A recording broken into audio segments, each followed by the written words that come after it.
अब वीडियो के अगले भाग की तरफ बढ़ते हैं, यानी जैन संघ की स्थापना। संघ का मतलब होता है धार्मिक समुदाय या संगठन। जैन धर्म में संघ वो समूह है जो महावीर की शिक्षाओं को आगे बढ़ाता है। जैन धर्म में संघ की व्यवस्था महावीर द्वारा दी गई थी। उन्होंने एक संगठित व्यवस्था बनाई जिसे कहा गया चतुर्विध संघ। चतुर्विध संघ समझने से पहले आपको महाव्रत और अणुव्रत को समझना होगा।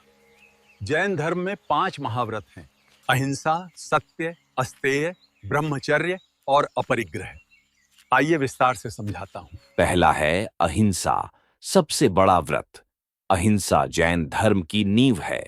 यहाँ अहिंसा का मतलब सिर्फ किसी को न मारना ही नहीं है, बल्कि न किसी जीव को चोट पहुंचाना, न किसी को बुरा कहना, न किसी को बुरा सोचने तक भी जैन धर्म की अहिंसा में शामिल है।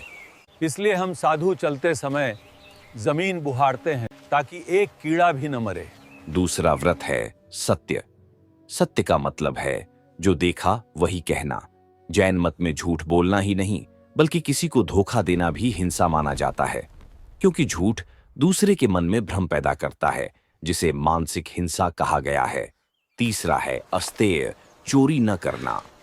अस्तेय का अर्थ है जो अपनी इच्छा से न दिया जाए उसे लेना भी चोरी है।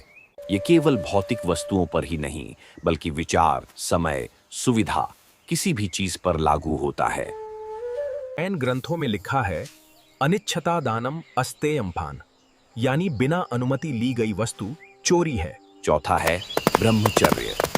जैन धर्म में ब्रह्मचर्य का मतलब सिर्फ काम संयम नहीं है, बल्कि इंद्रियों पर नियंत्रण। साधु साध्वियां पूर्ण ब्रह्मचर्य का पालन करते हैं।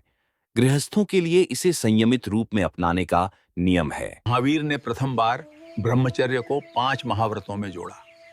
पार्श्वनाथ के समय यह व्रत अलग रूप में था। आखिरी है अपरिग्रह।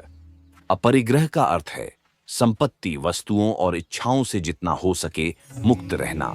जितनी ज्यादा वस्तुएं होंगी उतना ही मन उन पर निर्भर होगा और उसी से बंधन पैदा होता है।